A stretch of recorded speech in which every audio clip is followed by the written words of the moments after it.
What is going on, y'all? Is this on? Is this working? Hello? Yeah. Can you hear me? My numbers haven't popped up yet, so I have no idea how many people are in No. here. I see the chat is in here You'll though. have to, it definitely takes a little bit to let the chat populate, which is cool because we can talk about some cool shit before that as people start to roll in.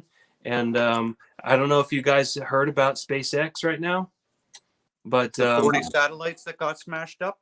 Yeah, due to the solar flare that impacted Earth at the exact same time that thing was at the right altitude.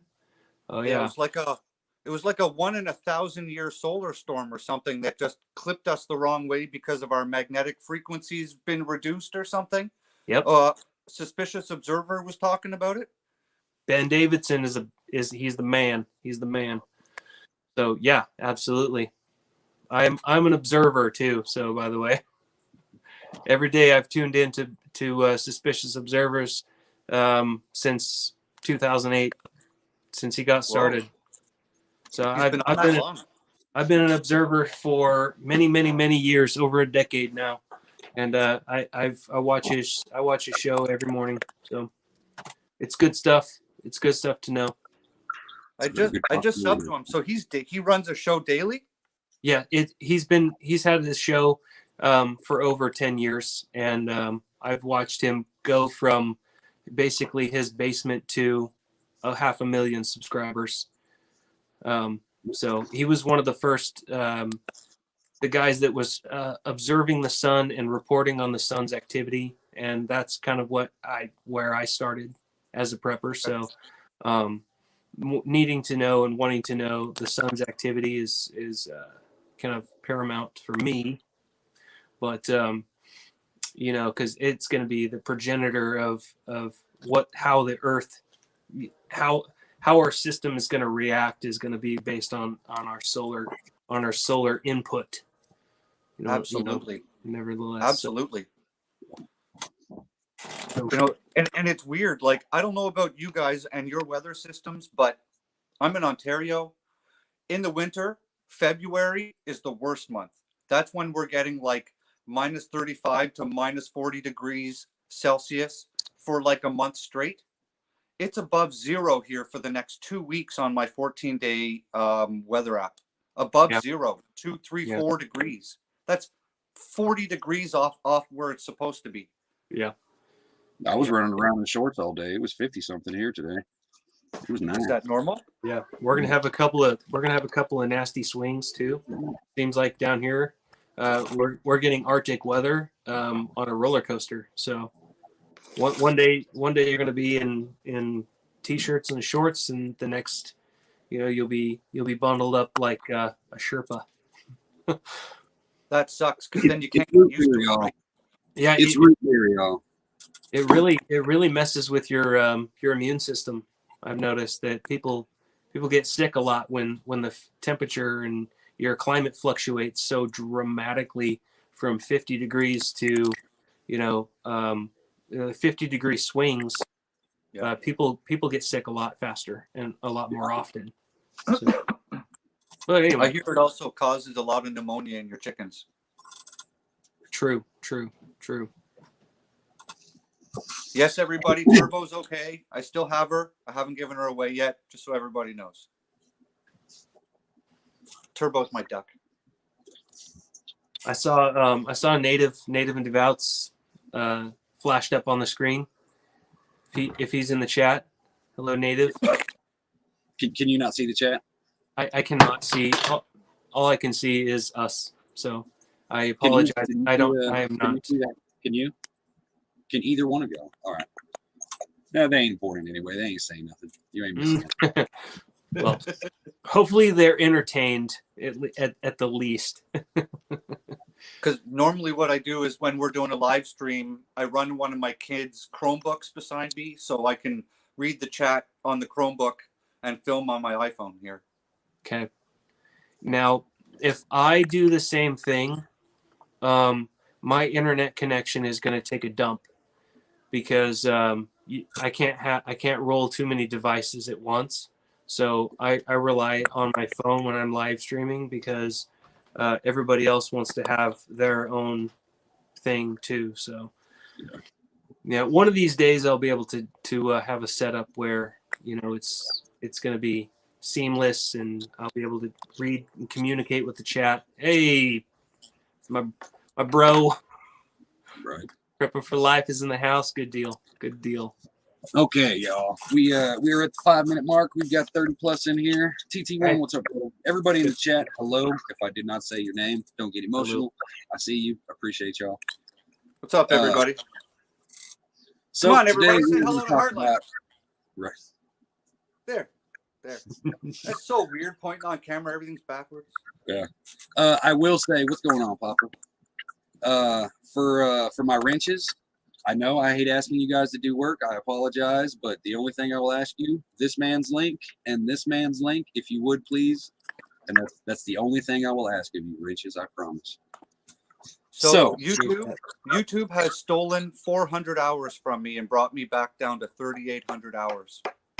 Hey, Knocking I've me been back there, below man. my 4,000. Since I started putting all the Freedom Convoy stuff and sharing all the Freedom Convoy stuff in Ottawa, they've taken 400 hours away from me. They did that to me when I first started over a live stream that I did. So I lost that live stream and then every single second associated with that live stream. Yeah, YouTube's kind of dicks. It's not just YouTube, because over the radio, I was working in a shop today, and they had the radio playing, and I could hear in the background. The radio was talking about the potential for these, they called them snarling truck drivers on the border, to cause problems at the NFL games. And then at the very end, they threw this few words in there at the very end, because domestic blankety blanks are the most important, or the biggest problem. Yep. Domestic. Yeah. I won't say it because I don't want to affect anything here. But yeah, it's that they 4-letter just agency. threw that they threw that into the end of this little news clip, and I was like, how does that have anything to do with what those freedom loving people are doing up there? In my mind, it was like, they're just telling the people who just drink the Kool-Aid, That's exactly what they're doing. It's yep, really, that's exactly it what really they're doing. sucks. They're doing it up here. You know what they're doing now? They're saying, so you guys have CPS down there, Children Protective Services. Up here we have CAS. Now they're saying that they're going to send CAS around to all the trucks and pull the kids out and confiscate the kids out of these trucks. The heated trucks, they're eating better now than they do at home. And these trucks are all heated, they're all running, and CAS is saying they're going to come around and start taking the kids out of the trucks. Oh boy. Yeah. Well, we'll see how far they get. They won't get far. They might get to one truck, and then that's about as far as they're going to get. Yeah, I don't think they have enough resources or boots to do it. So that won't go far. They're shipping the cops into downtown now on public transportation buses. Started today. Filled up 3 or 4 of them into the downtown core. It's escalating. But they want us to get violent, right? And we're not getting violent. We're as peaceful as Canadians are normally, happy and peaceful. It's like a celebration. We have bouncy castles. Yeah. Oh. Nothing says terrorism like a bouncy house. Absolutely. Hey, my hat's off to you guys up there in Canada for doing that, because a lot of people are taking note. Trust me. Yeah. But on the good thing, Alberta is dropping their Vax Pass at midnight. I think last night they're dropping school mask mandates, I think, in a week. Saskatchewan is talking about dropping mandates, and BC just increased mandates drastically. Anybody in a healthcare industry whatsoever who comes in contact with another person all has to have the mandatory thing in their arm now within, I think, 2 weeks. So they're not backing off. They literally are stepping it up. But that's okay because they're already forming a convoy to head to the border at BC. So once that happens, with the ports there, especially in BC and California, they want to mess with these people. They're poking the wrong bear because Yeah. Ottawa's the spearhead. I was But just last year I was just I could see Canada from the vacation spot I went to up there off the San Juan Islands. I was really close and I could see that. And in fact, we drove through a port city that had Canadian flag. I think it was a Japanese flag. There was a Russian flag, and there was another flag with the United States flag in our country, because that's a main port city in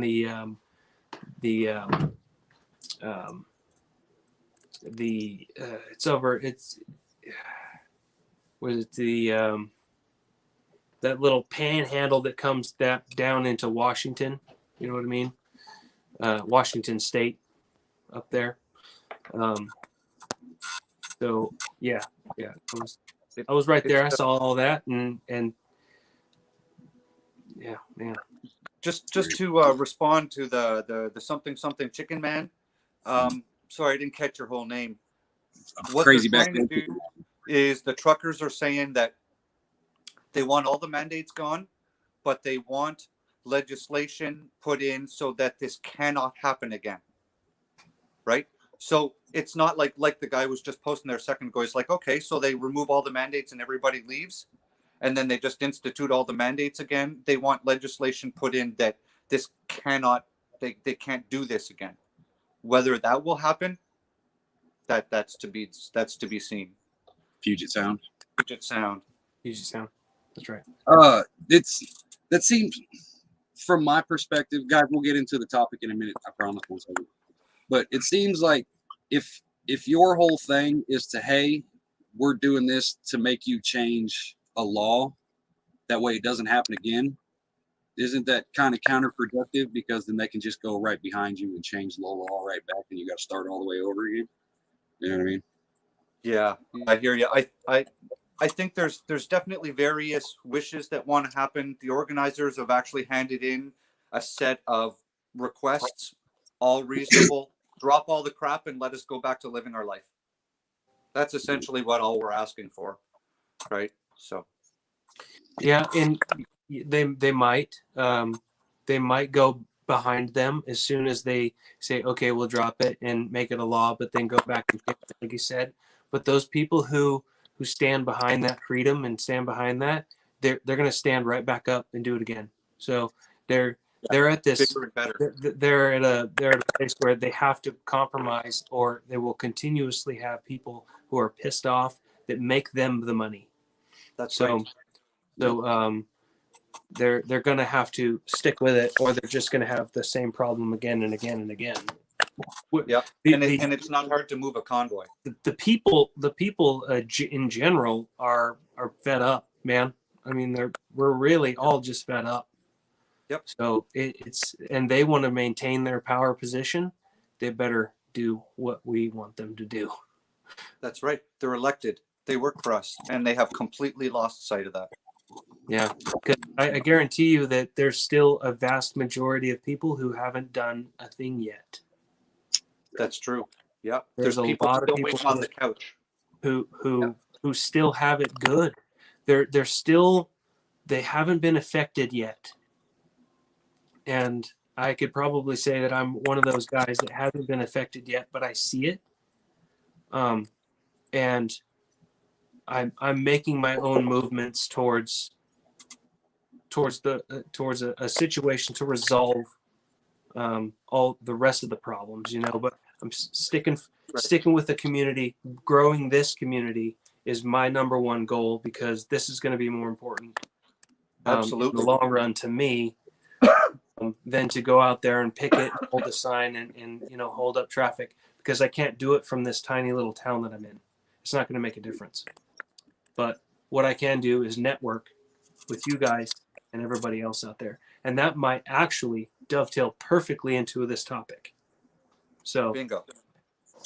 And that is a perfect segue I got Guys, notes, y'all. we I are, brought notes, like homework. hell yeah. These two are both way more prepared than I am. I ain't even gonna lie. I'm not gonna act like it's not true. But today, the community idea for you guys who haven't watched the 10,000 videos before this, today's topic is how to make money for the homestead or the community before and after shift, all of the above. We're going to get into hobbies, crafts, actually working, trading, et cetera, et cetera, et cetera. We might rabbit hole some ideas and see where it goes. But that is the topic for today. How are we going to make money for this community? Yeah. And Would it? If you guys want, I can read this. What I've got, it's literally just bullet points of a whole page of ways that you can make money pretty much directly on your homestead. Anybody want to hear that? yeah, go ahead and go through it, and we'll nitpick it and tear it apart as we go. Okay. Yeah. So obviously the cost of lumber right now is astronomical. And around here, guys are running saws for starting at about $65 an hour to mill lumber, right? So one of the things, my first thing on here is milling lumber, because if we have that much land, we're going to have a ton of lumber, right? Because we're going to have to take down trees for fields, right? We're going to need to have trees cleared for housing structures and, well, all the reasons. So we are going to have stacks and stacks and stacks of lumber. So milling lumber and selling lumber as a way to make cash. Growing mushrooms. Last year, 1 pound of organic shiitake mushrooms was $25 Canadian for 1 pound. That's a handful like that. And growing shiitake mushrooms is stupid easy. You get the plugs, you get the freshly cut chunks of maple or oak, you drill your holes, you hammer your plugs in, you throw it in a bunch of ice water for 24 hours, and it'll start to fruit and bear you mushrooms. Or you can not throw it in the ice water, and it takes 6 months to a year, depending on your growing environment. So Right. mushrooms is a huge bank, and you don't have to do anything. You literally leave the logs in a shady place, and they will just grow mushrooms for you. Here, I want to go back to the wood cutting thing real quick. Now, the price of lumber, I understand. I mean, you're talking Canadian dollars, so that's that's foreign. No, but let's is it more profitable to sell before shift? Is it more profitable to sell wood chips for like a smoker or something like that than it is to sell actual lumber? Like, has anybody considered that? Like, that can go so many different ways, because you have, like, if you have the mill, you can first build the structures that you need on your land first.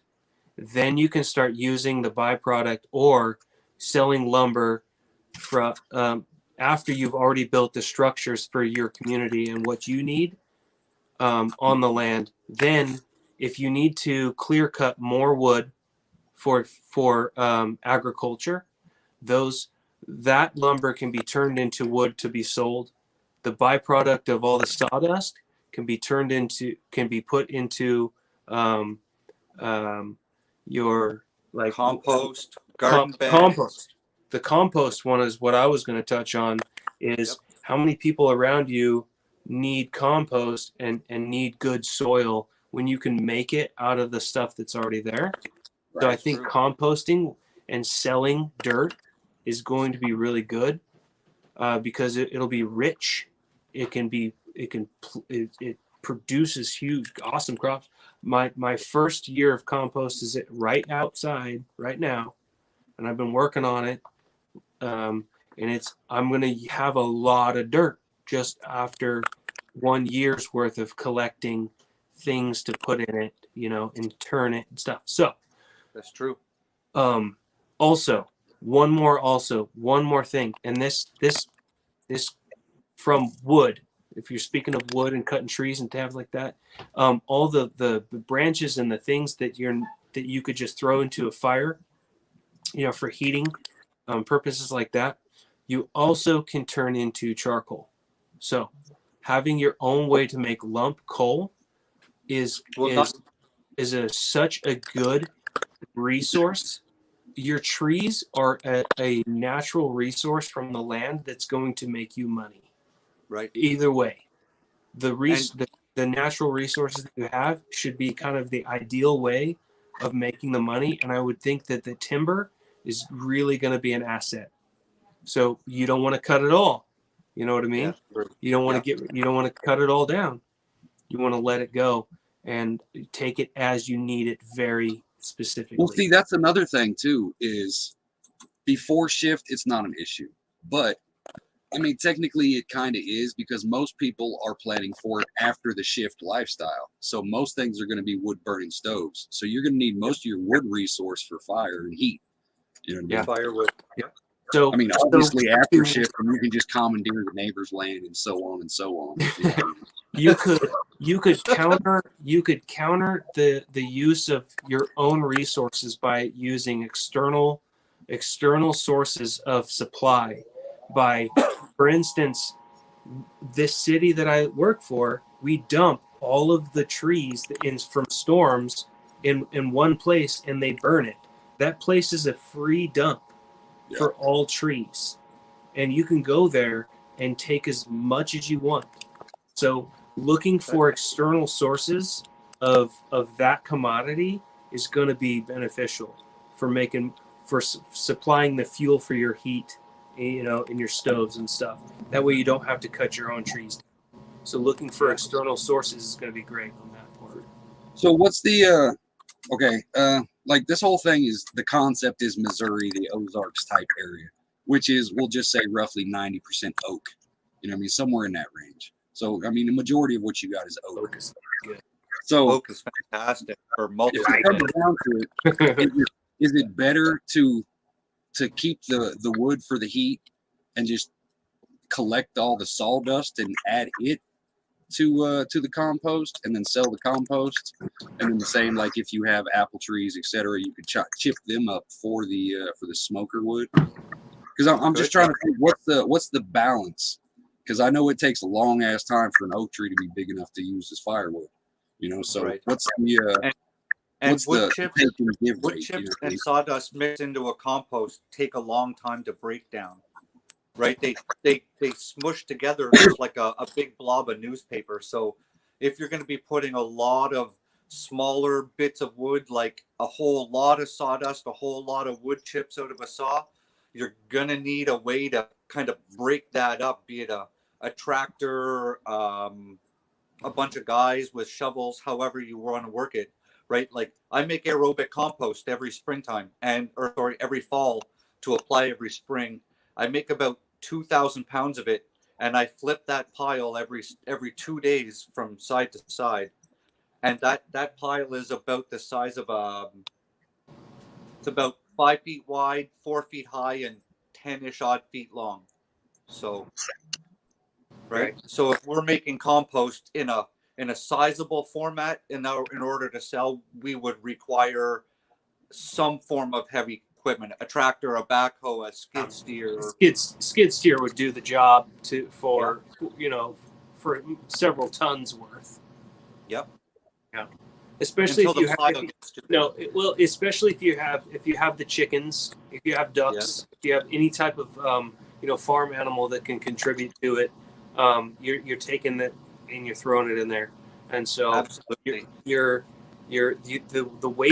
the waste is going to always contribute to a composting, whether you're going to use it for your own fertilizer. So self-sufficiency is really kind of the goal. But you want to have a side hustle, right? You want to have an alternative means for income while the getting's good. So that's right. Yep. And set the resources up while they're available. Right. Like if you're going to get a saw for a sawmill, get it when you can. Get the extra parts when you can, the extra belts when you can, the extra fuel filters when you can, the extra hydraulic lines when you can. Because if everything goes to hell, you might not be able to access that stuff. Right. And you brought up the sawmills. We're sticking with the sawmill thing. Look online, and somebody in the chat might be able to help me out with this, but there is an attachment that somebody has designed, and they market this thing for a chainsaw, and it's a chainsaw. It's attachment that goes on a chainsaw that will help cut 2x4s. Have you heard of Oh it? yeah, an Alaska I have sawmill. used it. I will say I have used it. It works, but man, it tears up some blades like a son of a bitch. Yeah. It works, but it's not easy. I'll say So it that way. Okay, let's say on But it's on portable. a Yeah. it's portable, Right. and you can put it on your chainsaw. You can Yeah, it's put it in portable. the It's backpack log. and walk into the forest. It's literally just an aluminum block that you mount to the side of to the bar, and then use that as a guide. You know what I mean? It's like $200 you can get it. Okay. My But- neighbor but got you one of need- these last year.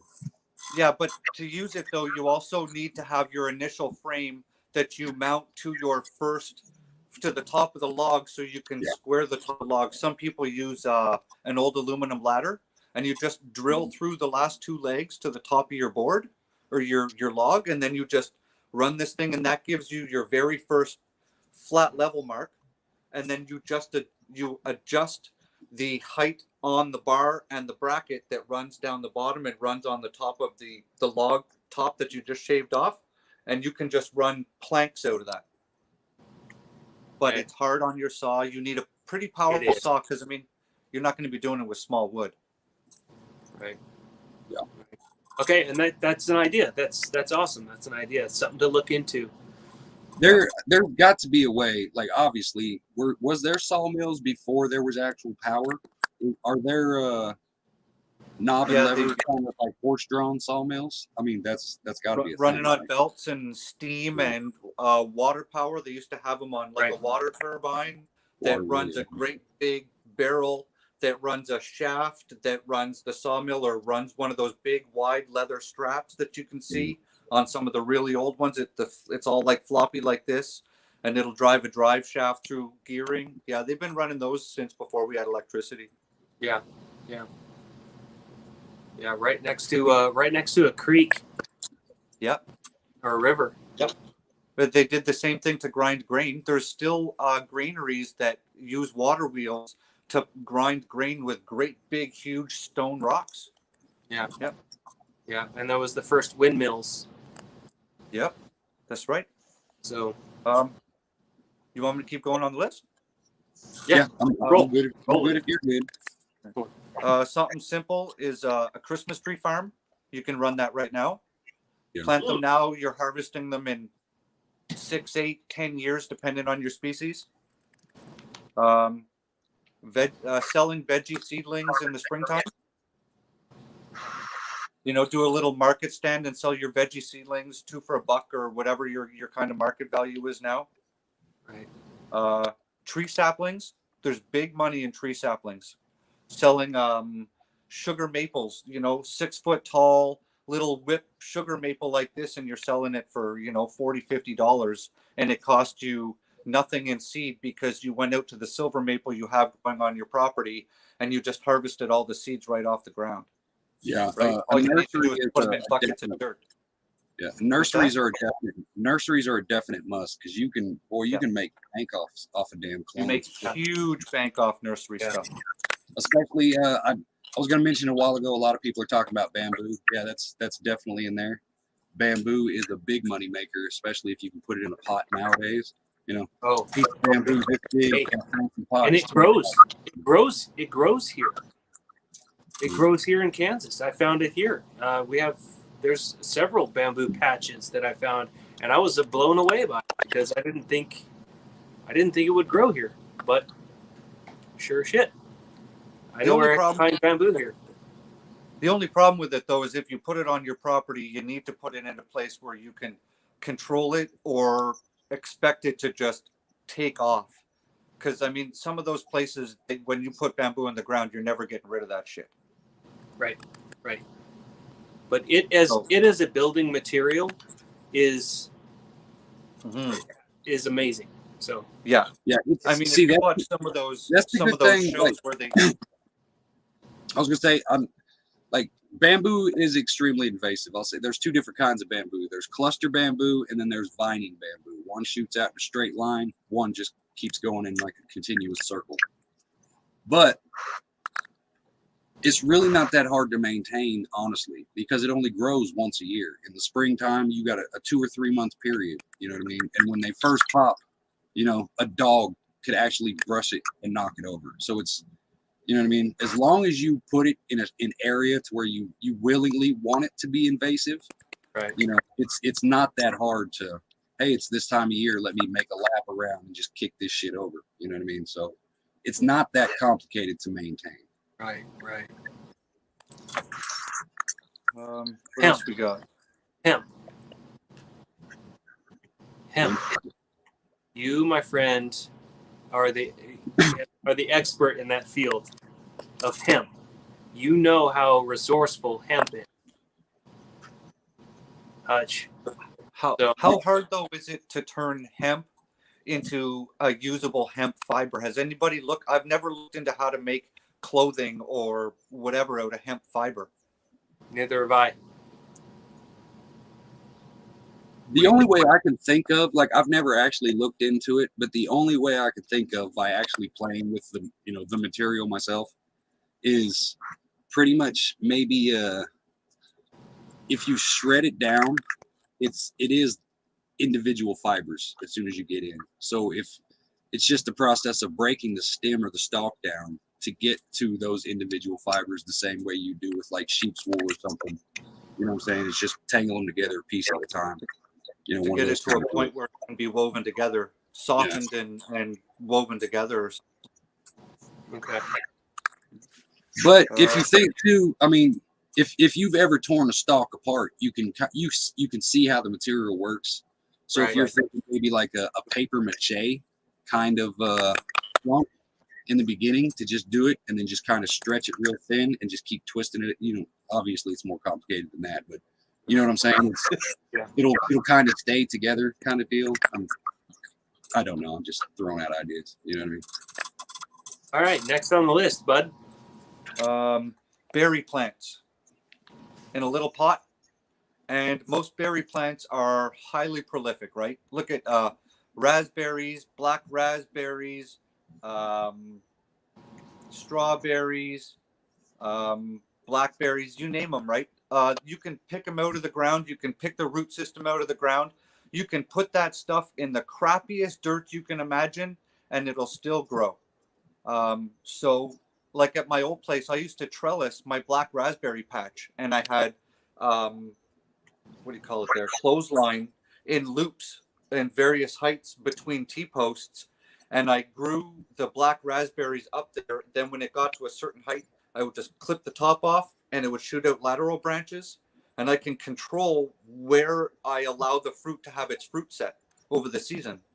Okay. So the nice thing about plants like that is they're all except for strawberries. They're a rhizome-based plant. So the roots come out of the main plant and then just under the ground and they just pop up. That's why you see like raspberry thickets explode so fast, because they're coming out of the ground. You can take each one of those little tiny roots in a plant, tear it out of the ground, stick it in dirt, and let it grow for a couple of weeks, and then you already have a viable product to sell to people at no cost except for your potting medium and the thing you're going to sell it in. Be it you could even sell them in newspaper pots, and it would cost you no dollars. And they self-propagate. That's going to come from the compost that you've already started to work with too. So everything is done by your own hand. That's right. And the network that we were talking about before this, the networking in the community that you're going to sell this to is going to be like your farmers markets. Yeah. It's going to be I don't think other nurseries are going to want it, because nurseries, they're really strict on who does business with them, because they don't want diseases and things like that. And there's a big nursery up here by us, and they're really strict about any visitors who come there. So you're going to have to figure out your market, the people, you know. So really, the base on selling produce and selling those types of things is creating currently an online um, group or your local markets and getting the word out there, even a Facebook marketplace, or just setting the sign up in on the corner of a populated street that you have permission to sell stuff there. That's We where have you're a, going to we make have a market stand at my house. We ran a market stand all last summertime. right. Before that, the year before that, Terry was actually, we didn't sell vegetables out of it last year. But the year before that, Terry was selling eggs from it and all kinds of vegetables. And she literally had an honor box, and people overpaid for what they took. And she didn't even run the stand. She just brings the stuff down and takes the money back up and the leftover stuff at night. So you could expand that into like an open topped or semi covered structure and have a market garden style Well, see, market where you that brings up another thing. Another possibility to make money is if all right, the concept we've got is a 40-acre square, blah blah blah. So if you have a gated driveway that comes in, if you set Right. that back so far, then you could have you got your fence, then you've got the open area, and then you've got the road. If you That's have right. enough space in that middle area, you could set up your own shops and stores. That way you could literally just have a little convenience store on the Yeah. roadside itself, and then you don't have to pay anybody rent for shit. That's right. Yeah. And the other thing with that too is you can have like an indoor section and an outdoor section, because I watch a lot like homesteading channels and stuff, right? And some of these homesteads and farms have a market stand, and they also sell the neighbor's honey, and they sell the fresh milk from Joe's farm down the street, and they make commission sales on it, or concession sales, or whatever it's called, right? They take a small portion of it. And so that way, having something like that with an inner structure where you can keep certain things regulated, temperature controlled, whatever, you can sell cheese from a little tiny cooler. And then outside, you could sell all of your fresh vegetables. You could also sell cut flowers. There's a huge market for cut flowers if you're in the right location to catch the traffic who's going to want it. Even if it's timing, you've got proms, you've got shit like that. If you could get into, if you go to the little, because we looked into this a couple years ago. If you go to the flower shops, you can make the corsages and stuff yourself and just sell them to those people and let them sell them at prom time, et cetera, et cetera. So you know what I'm saying? You can, yeah. There's big money in flowers. It makes no sense. There's stupid money in flowers. In all honesty, there's so much. There's the trying to find the words here. The ability for an individual to profit off of the things that they can make and do and love doing is infinite, because Absolutely. we're talking about like planting, making money off of lumber that we're producing, and still maintaining the resources that we need to sustain our own livelihood on a community-based land. That made me think, what you were saying made me think of raising a nursery of fish or worms, or the worms can be put into the compost. This is a ever revolving circle of self-sufficiency that you can profit from, that will also make your life better. And it's just my mind is starting to really go here, because there's so much you can do. If you have a pond, if you have a creek, you can do so much with all of it. And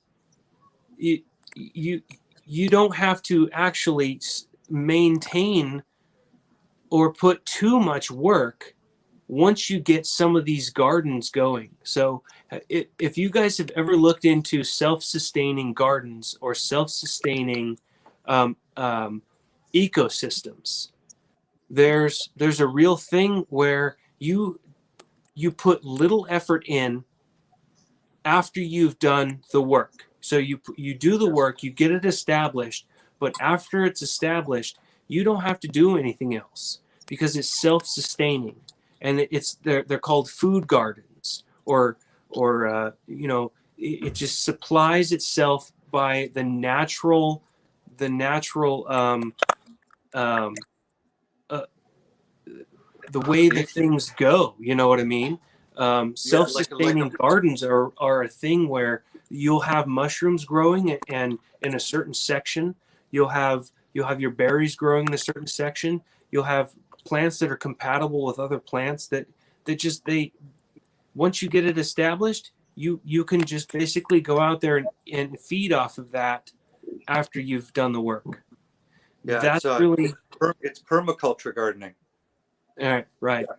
And and then like permaculture, because that way, that's literally, you're setting up your whole land to this tree shades out these plants, and these plants are producing this for you, which helps you here, and then you use that to feed your chickens, and your chicken waste is going in the compost, and you direct the water flow on your land. You control your own water flow and where you allow it to go, and is it going to go down channels down your land like a zigzag? Or are you going to drain it into a pond? Because a lot of people who practice permaculture, you'll notice they all have ponds on their land, and that's to lock water into your land like a great big battery, right? Because if the water in your pond, if it's not like a sealed pond, right, where it can't bleed out into the natural environment, you'll end up with a higher water table because your pond will hold it, and then it'll seep out into the environment where you're trying to grow all of the, your food forest, your trees, your hay, your whatever it happens to be. Right. Well, and if you're in areas where you're not drought stricken, or are you? I don't know that, but if you bury logs, and this came from Ice Age Farmer, if you bury logs, the logs themselves will absorb water during wet seasons, and like then a big it'll release the water as needed, and the plants will only take what they need, and they will become drought hardy plants, especially if they're perennials. But we're getting off the topic of making money for the community. Get back to your list, sir. Get back to your list. Get back to the list. We're good. Let's make some money. Let's make some money for the community. Let's go. Big easy money here for this one. Homemade wooden signs. Yeah. Right? Yeah, Welcome to the farm. I love chickens, fresh butt nuggets, peace, love, respect, whatever you want to paint them. You can even have stencils done. So, Hutch goes out and he mills up the wood for the signs, brings them over. Someone sands them down. The next person literally puts the stencil on with the paint. Done. Next. Full-blown assembly line. Right? For people who are artistic. I am not artistic whatsoever. Let me answer him real quick. No. See, before shift and after shift, the whole thing, you're gonna have to trade because you're not gonna have enough room. You know what I'm saying? You're gonna need that outside income, regardless if it's before or after shift. Right. You're gonna need that constant supply of new material. The income that you make prior to the shift is always going to be a little bit's always going to be going towards that post shift situation, which is the community, which is the homestead, the group community. And I was trying to, before this, I was trying to convince my wife it is a safety net. It is insurance. If you have a community of 50 people, 10, 20 people, I mean, the numbers really don't matter. If you have a group of people on the same page, that are contributing just as much as you, that's where the difficulties come in. Contribution as an equal. No one's going to be equal in the contribution area, but you should also be understanding that that's going to happen. So it shouldn't affect your emotions. Well, see, that's the thing, though, because if you're doing it for the community, then you're really not getting anything because this is your assigned job to begin with. So all the money that comes in goes to the community fund anyway. So like not one, you know what I'm saying? It doesn't matter. Right. Like, oh, we brought in 10 bucks, you brought in Right. 15,000. Well, it doesn't matter because that was your job. So it's, you know what I'm saying? Right. It all goes to the same place. Mm-hmm. and that's fine, because with a willingness and a loyalty towards a greater, kind of a goal that everybody has, For the greater good of the community.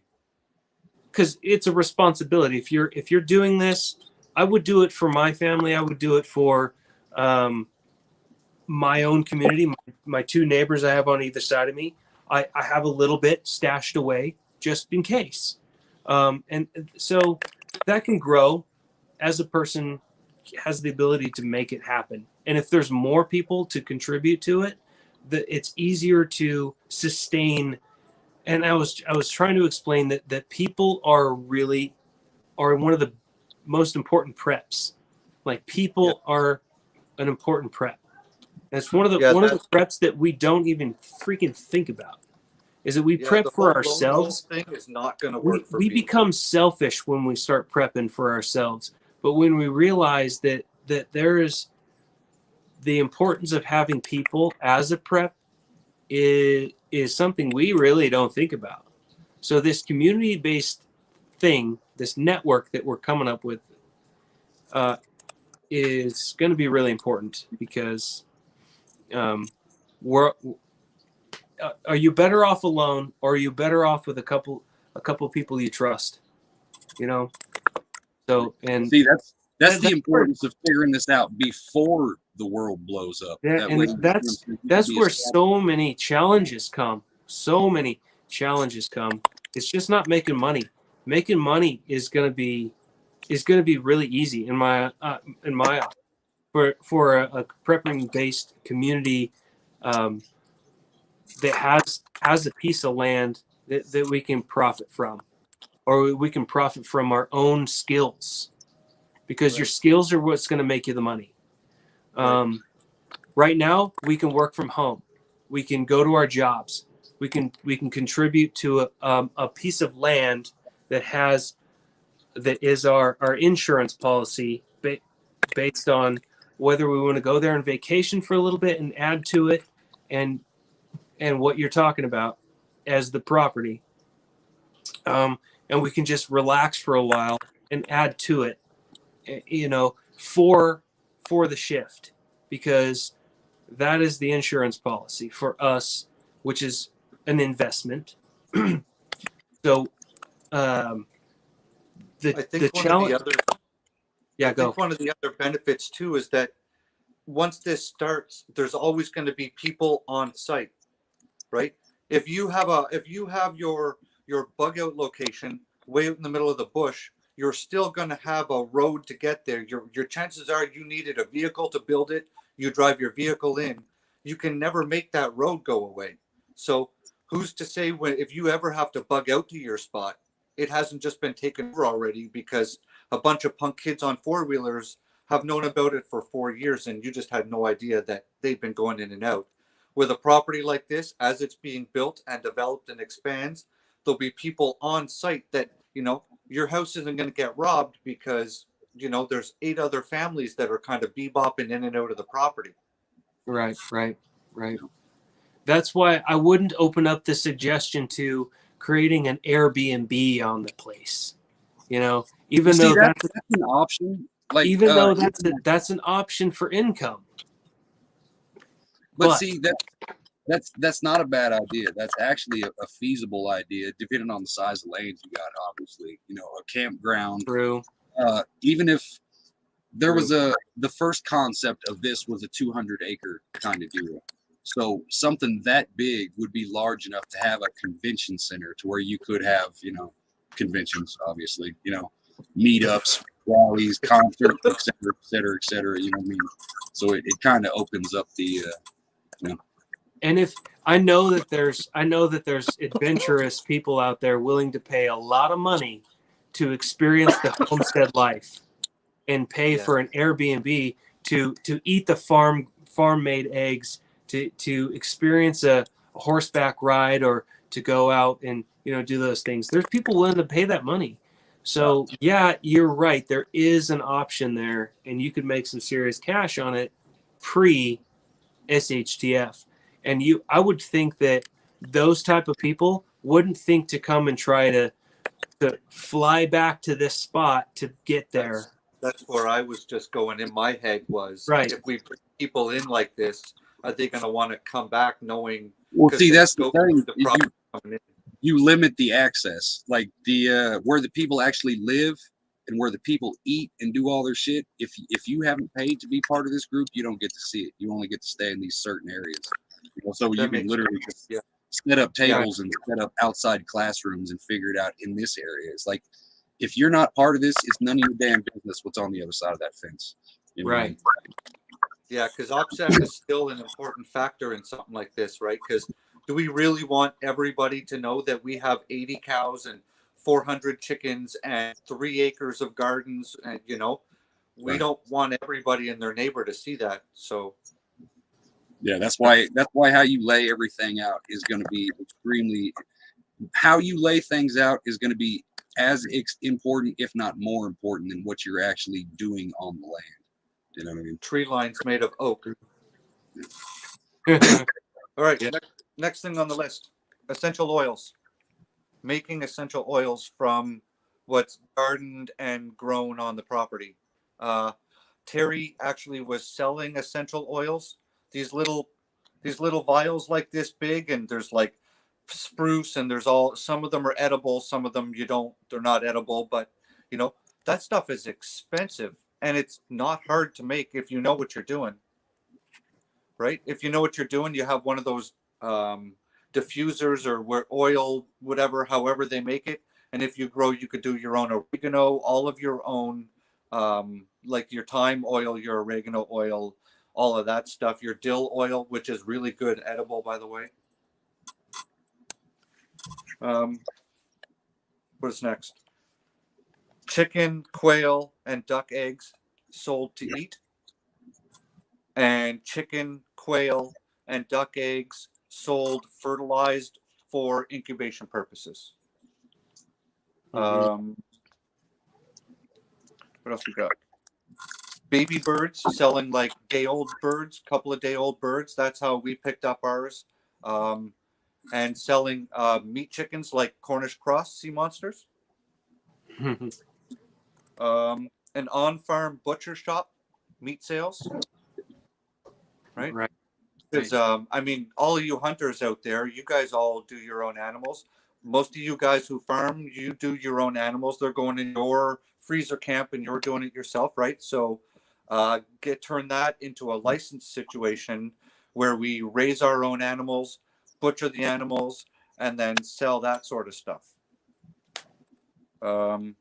See, I'm honestly thinking, especially for the location, like if this is in the location that it's planned, farming is a bitch. So the compost, like I'm not trying to circle back, but compost is going to be big money. Circle back.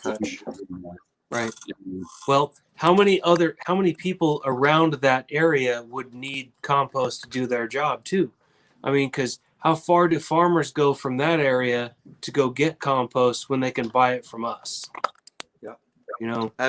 If we're mass producing, if we're able to mass produce it in some sort of fashion where we have extra to be able to sell, and it would be quality, non-GMO, non-bullshit, made compost that's going to produce the greatest yield of tomatoes they've ever seen. I mean, you sell it like that. Yep. That stuff flies off the shelf. Right now, gardening is exploding. How many people grew a garden last year that have either never gardened before or haven't gardened in a long time? Everybody's like, garden. Seed companies were sold out of seeds. Sold out. How do you sell out of seeds? Yeah. Look into preserving your own seeds from tomatoes, especially heirloom seeds, and don't let them crossbreed. Don't let them cross. Yeah, that can be hard. That can be a little tricky. All right, Yeah. what else we got? Garden consultations. So you would have to do that off farm. You would have, your master gardener or something go around to other people's farms and do consultations for them and help them design farms, sort of like what Curtis Stone does. That guy makes stupid amounts of cash. He gets flown to the farm, he does a consultation for a day or two, and then he leaves, and it's thousands of dollars, right? See, this is why we do this, because I never would even consider that. I like that idea. I like that idea a lot. Right. Yeah. So, and you could even combine it where someone's trying to set up a larger homestead, and they're almost starting off from scratch, and they need to design the gardens, they need to design the protein sources, they might need to or want to go solar, right? So you have all these different systems on a homestead, and we could set up consultations where we send, sorry guys, I'm getting stupid Facebook or messages. You could have it where we send like our group of people, right? We're going to send our solar guy. We're going to send our animal guy who's going to show you how to set up all your fences and your paddocks and that. And we're going to send our master gardener over, and we're going to show you and help you build your garden. That's the networking part of this community that is going to be really important for the financial aspect. Is the networking like that? Good idea. Because we all bring skills to the table. I've got a bunch of skills, and I know Hutch, he can grow good weed, but I don't think he can do much else. And Heartland's going for a new certification. I'm just saying, I didn't lose a quarter of my crop to mold this year. Mm-hmm. That was low. You didn't have to go there. I was almost crying when I was doing it. It was bad. I was crying when I was watching it. I ain't gonna lie. Yeah, 5-gallon bucket, multiple 5-gallon buckets, garbaged. Anyways, next subject. Bastard. Pure breed dog sales, right? Yeah. Selling puppies, not puppy mill style, but full-blown kennel, having quality breeding stock. People are paying stupid amounts of money for dogs now. I don't understand it, but I'm willing to take their money to do it. Well, you figure that would be because I've even considered this. I'm a Doberman freak. Like, I'm a cat person. I'm a crazy cat lady. I don't give two damns about dogs, but I love Dobermans. You know what I mean? Right. So that's always been a dream, is to have like a 6-cage kennel and do that.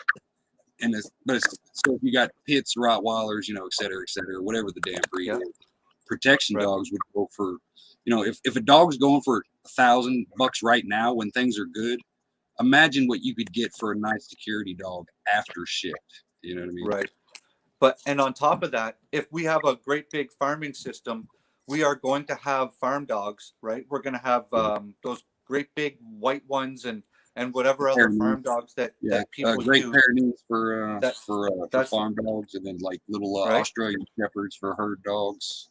Yeah. So if we have farm dogs, then we'll definitely be having babies of farm dogs, and we'll end up a point where we don't need 37 farm dogs running around the property, because then we have to feed 37 dogs running around the property. But selling their puppies at $1,000 or $2,000 a piece, that pays for all the shots, the vet bills, all of the feed bills. Protection dogs. That's right. That's what you need. Protection dogs. Right. Hey, build a dog kennel. Create a kennel. Right, for those dogs. And then that's just selling the dogs. I'm sorry, I didn't mean to step on you, brother. No, you train them, if you got 2 designated people that can train dogs, you know what I mean? That's stupid money. Oh yeah. There's the canine unit that for our city, one of the canine units, one of the dogs, the training altogether for the dog is $10,000. Everything about the dog is $10,000. But the dog only understands German, so. I've heard Where was it? I think it was Dutch too. I think there was a big training thing. I think it was Dutch that they taught the dogs. Yeah, they don't teach them English because any perpetrator can tell the dog to stop. You know, Right. so they teach it a Yep. different language as for commands. Yeah, So, I had a Doberdane that I taught Arabic. yeah, you know. So side hustling and making money for community, post and pre. For me and my notes, I don't know. Are you done with your notes? You guys, I'm about halfway down the page. You want to go ahead, run some through? okay. I got the biggest one for me is gonna be 1800s style blacksmithing. Okay, Right. That's- anybody can yep. start a forge and start smithing. Okay, That's create a skill, a trade skill, other than what you're actually doing now to create money, because a trade skill like blacksmithing is going to be in high demand after shift, and it's already in demand if you create, artistic pieces, or random like knives and stuff like that. People buy that stuff. You can already create a side job on with what you're doing now, with blacksmithing. And I made my own forge and I made my own tools. Cool. I'm already starting to make my own knives, and so that's going to be taken off for me. And it didn't take a whole lot of research. It does take experience because you have to see what temperature the forge has to be. You have to see what temperature the iron has to look before you start molding it. So you have to start to work with it, but do it. And it's so beneficial, especially when you're pounding iron. It's fucking awesome. Yep. Anyway, one of our favorite shows at the house is Forged in Fire. Yeah, I watch it's blacksmithing awesome. stuff. I love watching that, but I hate the fact that it's a TV show. Anyway, Right. Because everything changes as soon as it becomes reality TV. It's not reality because those guys, there's so much that they cut out that you don't see what they're doing in a forge, that you're not learning anything. You're just watching these emotions happen, fly around. True. So yeah, the guys running back and forth on the show. The next one is going to be really important. Is going to be gunsmithing. And last I checked, you don't need a special license to gunsmith. And that's going to be in high demand after a shift, and it's in high demand already. So gunsmithing is going to be important, and I can refer people I would hope to go to, or tell you guys to go to, a few places online. I'm not sponsoring anybody, but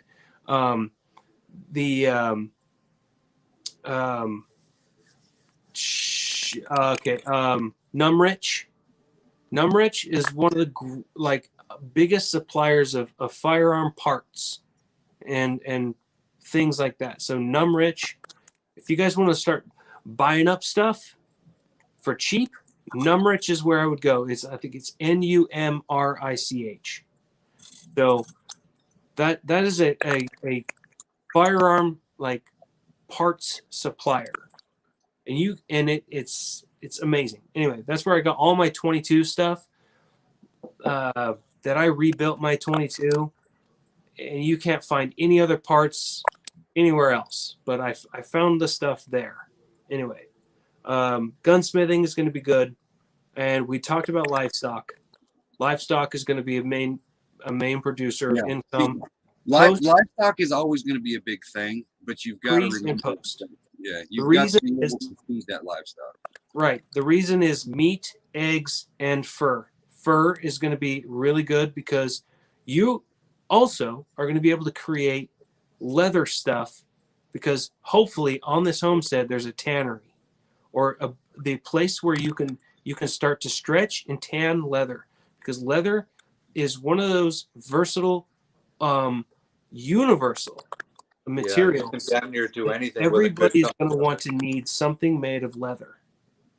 Leather is so important, and I love leather. I love leather crafting. It's what got me into one of my biggest and most favorite hobbies is leather crafting. That's what you see in the background right over here. that right there is my armor that I made out of it's the 1/4 inch leather breastplate that's hardened with paraffin wax. I can't stick a knife through that thing. That's like saddle leather that's hardened, and everything on it is functional. So that really got me into leather crafting, and so I started making my own sheaths. You can sell sheaths. You can start making holsters. You can start making belts, or fuck, man, excuse my language, but the sky is the limit when it comes to leather crafting, Right. and doing things with leather. Everybody will be a lot of cow. I have patterns that I'm going to start making moccasins. Nice. And I have small, medium, and large for moccasins that come up to your knees. Oh, and right. so I'm sitting on these patterns. I found these patterns at a Hobby Lobby or something, and they were on sale for like 25 cents.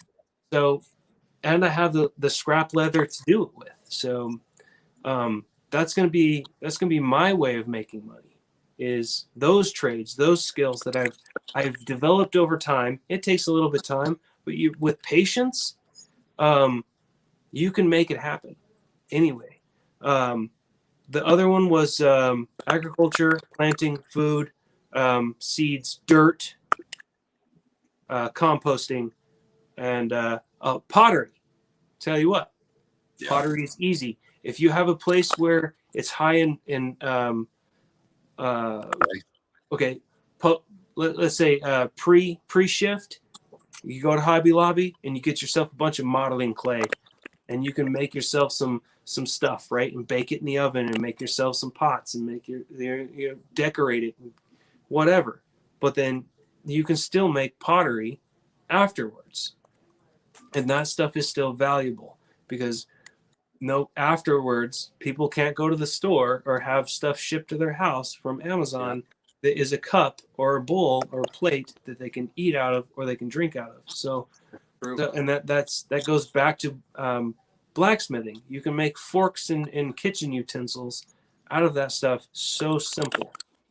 So anyway, that's my short list of side hustle for SHTF. I like the fact that you brought up the pottery, because silverback, coyote, anybody who's been around the Ozarks or anybody down in the South knows it's not hard to get clay. You know what I mean? So that as long as you're willing to put in the work, there's tons of gumbo here. Tons of gumbo clay here, man. What do we got? I've got going through the chat here, y'all. You pick fruit and vegetable. Yeah. My bad. Like he was saying on the leather, somebody said it here a while ago. Eventually, you figure after about 20 years after shift, your Carhartts and your Walmart pants and all that other shit, it's not going to be any good anymore. So eventually, you're going to be wearing deerskin pants. You know what I mean? Cowhide pants, shirts. Eventually, that's what it's all going to have to resort to. I mean, unless you can figure out a way to make a cotton mill or something along those lines. You know what I mean? Yeah. Well, if we grow sheep, we just shear the sheep. Then we have the wool. We can turn that into pants and shirts and jackets, and have a weave set up and a loom and all the other things that I know very little about how to take animal fur and make clothes with it. But there are people who can. So that's why you need to start studying now. If that's something you're interested in, if you're interested in the leather, blacksmithing, pick one of those and turn it into a hobby that will become a source of money later. Turn it into a hobby. We've got all kinds of time on our hands. Let's use it. Yeah, do it now while you still have access to all the stuff. Even if it takes a week or two to order on Amazon, we can get it now, right?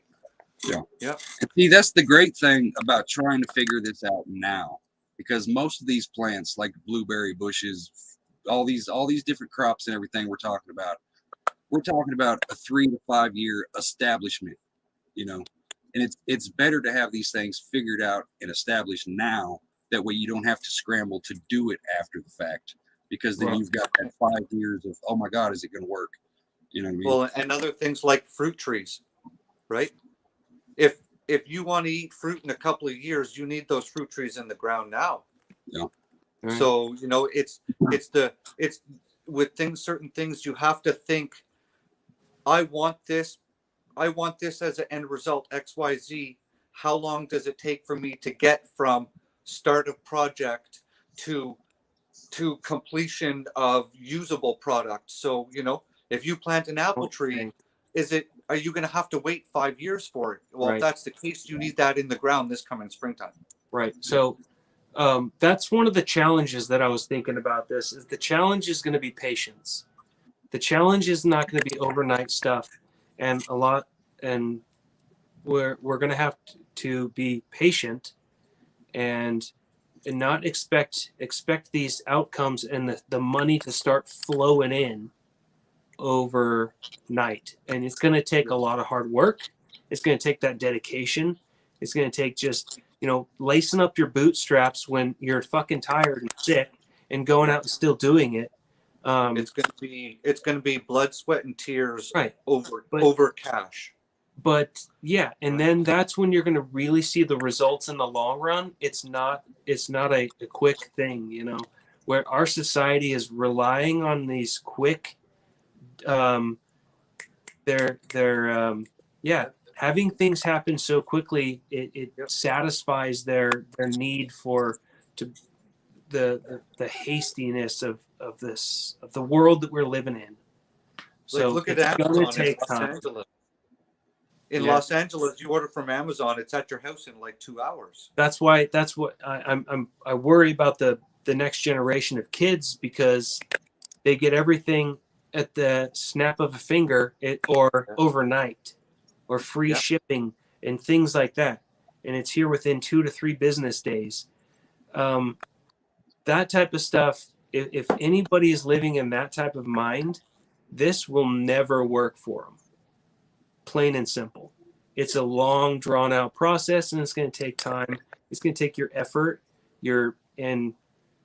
everything you got to make it happen. But it'll be so worth it in the end, to me. Anyway. All right. What's next? You tell us. Meat rabbits. Yep. Right. And along with selling meat rabbits or raising meat rabbits, you've also got the tanning and using of the hides from the rabbits, or selling those hides off as a made product, or selling those hides off as a piece of product that someone else is going to make their product with. Pre-made raised garden beds. I see it on Facebook all the time. People are making like cedar raised garden beds, and they sell them prefab to you. Like, they build them on site, you know, they do all the work. They sell them to you, and they're selling those things for like stupid amounts of cash.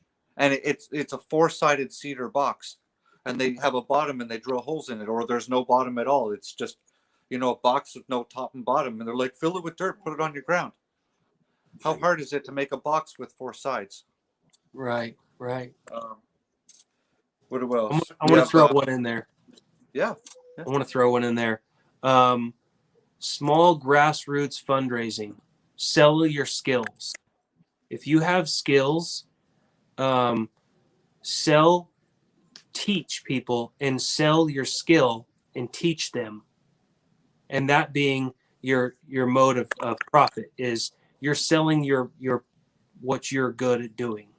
So however you can create that or establish that, and I'm sure people might have a good idea, but something like music lessons, like, right? As a musician teaching, sell your craft.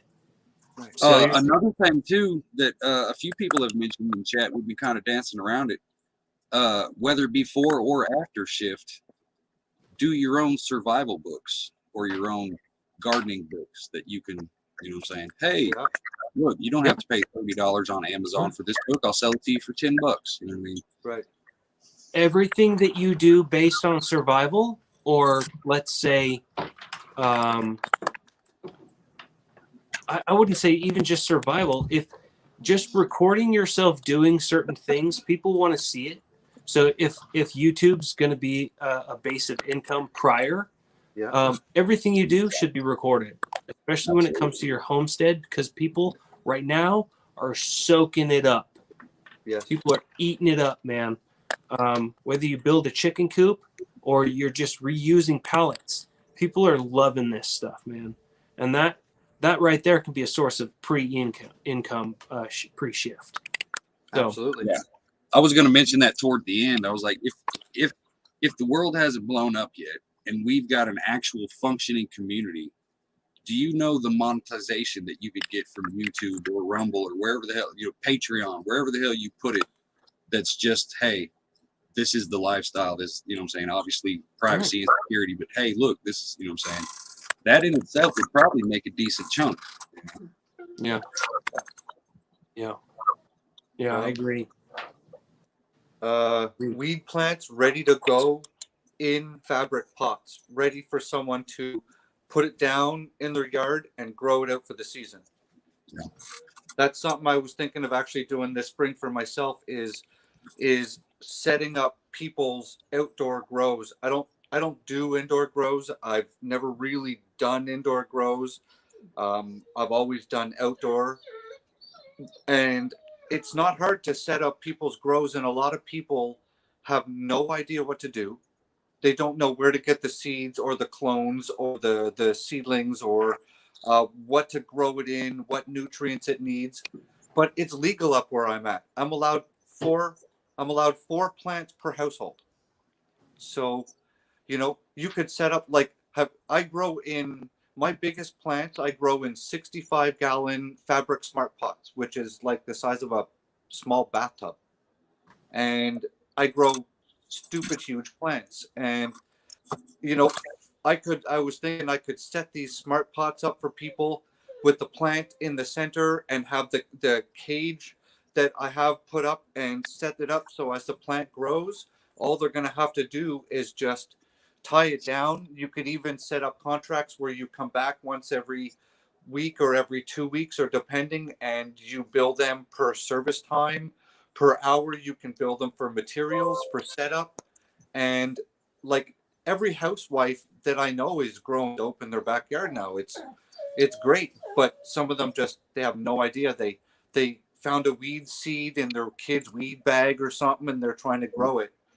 So as a sideline business like that, and it'd be pretty easy. You mix the soil on site for them right there. You do it on your tarp, and then you just fill the bag, stick your plant in. Bob's your uncle. Um, Web design.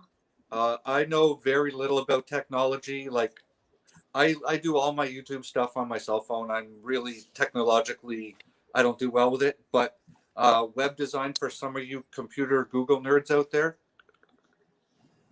you guys could probably make good money on that. I don't know. It was just a thought. Custom woodwork, bed frames, tables, live edge stuff right now.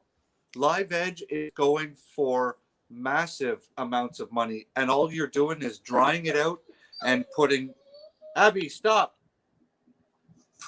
All you have to do is dry out these nice pieces of live edge wood, put a couple of layers of sealant on it and some beeswax or whatever, depending on if it's going to be a cutting board or a big piece on the wall. People are putting liquid epoxy in there now, so you get like that blue lake that's embedded in the piece of live edge. And these things are going like, something the size of a headboard in live edge is probably about $1,000. Yeah. You just have to make sure you can dry cure that wood without it splitting, because once it splits, it kind of messes up the whole program, right? Mm-hmm. Daycare, cut flowers, weddings. Have like an old rustic barn where you can have your wedding at, and the bride and groom sit up at the front, and it's all like the hand hewn beams and stuff, so you really get the authenticity of the whole thing. And then you can also sell them their meal on site and have it catered by your own people on site with the farm raised animals, the farm raised, the farm raised vegetables, all the rest of that whole thing. Yeah. Right. Mhm. So you got that. Yeah, that would work in with the venue deal or the campground, Yeah. where it's, The hey, we can Airbnb style type stuff. yeah. And Right. then you could even twist that to where, nobody wants to have the weddings or whatnot. You could build the actual area itself as a botanical garden for your medicinals and some other, hit and miss things. That way, when you're not getting money for the weddings or the camping, hey, $5, come walk around the garden. Like, because I know I go to botanical gardens. Hey, Hutch, you know what would really suck? Is if there was a wedding there at the place and then a shift hits during the wedding. Yeah. Yeah. How would you explain to them, hey, look, you guys actually have to go now? Yeah. Everybody, Bye. yeah. Pull the back of your dress up off the ground. Don't let it drag in the fuck. meadow on the way out. Close the gate behind you. Thank you very much. Bye. Enjoy your Right. honeymoon. See ya. I'm sorry. That just came to my head. Was like EMP hits as they're having a wedding. Like, fuck. Right. Sorry. You Give either me gotta 1 stay or you gotta go. I'll be right back, guys. Keep going. I just got to deal with my kids. Congratulations, Mr. and Mrs. You're now part of the community. Right. Guess what? You have a job to do now. Hey, as long as the check clears, that's their problem. You know what I mean? Right? Right? Hey, Mr. So-and-so, do you know how to use a firearm? Good, because you're about to. Right. See, How would you trust a guy like that? I mean, how would you learn? Man, there's a lot of ifs and what ifs that kind of start to creep in, with stuff like that. I don't know. That's where my mind goes, though. Sorry, didn't mean to throw a downer in there. We'll get into that on the next go around, Sophia. Okay. Yeah. There is I see my wife's up here being a smart ass, but Yeah. for those of you who have never lived in a place where you literally grow rocks, like you can pick a bed full of rocks and in a year, more rocks have literally grown in the exact same spot. Until you've seen it, you have no idea what I'm talking about, but it's a real fucking thing. But if you can collect rocks, fist-sized rocks up to, boulder-sized rocks for landscaping, you can get some money out of that as long as you've got a way to transport it. I mean, it's hard work, but it's easy work. You know what I mean? Mm-hmm. Mm-hmm. Or clearing rocks from a farm that somebody else has. Yeah. Let me address Ghetto real quick because he's emotional and he'll get all sensitive. Oh, see, I've considered a candy store, or to a certain extent a bakery type of thing, but like Ruth said earlier, you've got to have a dentist, otherwise you're going to have a bunch of cavity-faced people running around after shift. You know what I mean? So it's nice to have a little bit of candy, but if you look back in history, before all that shit was available, you didn't have as many dental problems. So it's going to come down to what is more important. Like, do we want to have that sweet tooth, or do we want to have the cavities and all this all this other stuff? So it's that's one of those things you got to weigh the options. Tobacco. Who knows how to grow tobacco and dry it out? Because I don't. Because how many people are going to want a cigarette after shift? Yeah. Okay. Or before shift? It's already something that people want, tobacco. So absolutely. That's that right there, into my mind, that just created a gold mine. Yeah. See, I've never actually grown it, but when I lived in Kansas, I do all the teenage kids would do the harvesting at the end of the year. Over if you go over by Weston in Missouri, but Leavenworth, Weston, that area, all those tobacco gardens. So I've never actually grown it, but I've harvested it. So I'm halfway there. Okay. So it's growable here. Yeah. So absolutely. There's another one. There's another thing. People are going to want a little bit of smoke, a little bit of tobacco, and a little corncob pipe. Yeah, and you got to think most name brand cigarettes or any kind of off the shelf cigarette, it's usually a mix of 3 different blends of tobacco. So it's not just, we've got this one strain of tobacco and we're good forever. Most everything is a mix. So growing tobacco in itself is going to be a learning process. Right. Right. All right. What else we got? I've got scenic picture spaces for photographers. Yeah, that's a good one. Wooden chainsaw carvings, like people carving up bears and owls and shit with chainsaws. Because we're gonna have pieces of wood from our construction and whatever else that we can't really build with it because it might be crooked and whatever, right? Down near the stump, whatever, that sort of thing. So we're definitely gonna have wood. Beehive, honey. Yeah, Uh, absolutely. what But else we- quick question, completely. Well, I guess it's not random. What is the percentage of people that are allergic to bees? Because that's going to play a big part. Just like, what's the percentage of people who are allergic to peanuts? You know what I mean? I got You gotta take a that shit funny into answer for that because They should know that. I'm not allergic to anything, right? Except for Crush products, the drink. I get really bad stomach pains. But a couple of years ago, when I was an arborist and I started climbing trees, I got stung on my hand by a black flying insect, some sort of wasp. I think it was a bald-faced hornet. But my hand was literally swelled up like a great big marshmallow man, to the point where my boss the following day, when I went to work at lunch, he sent me home from work.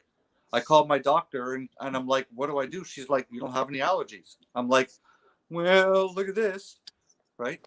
And I'm like, okay, well, maybe it was some sort of fluke, because sometimes when you get bit by a wasp or a hornet, it can have bacteria on its stinger and you can get like a bacterial infection. And it's just an infection from the sting, not from the actual venom. That it's just like a side effect, right? So I thought maybe that's what I had.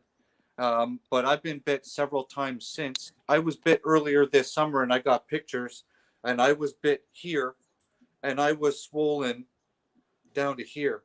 I got a video in my car and my forearm is sticking out like this. So, right? So just because you haven't also been allergic doesn't mean you might not be now. Right. That's true. That's true.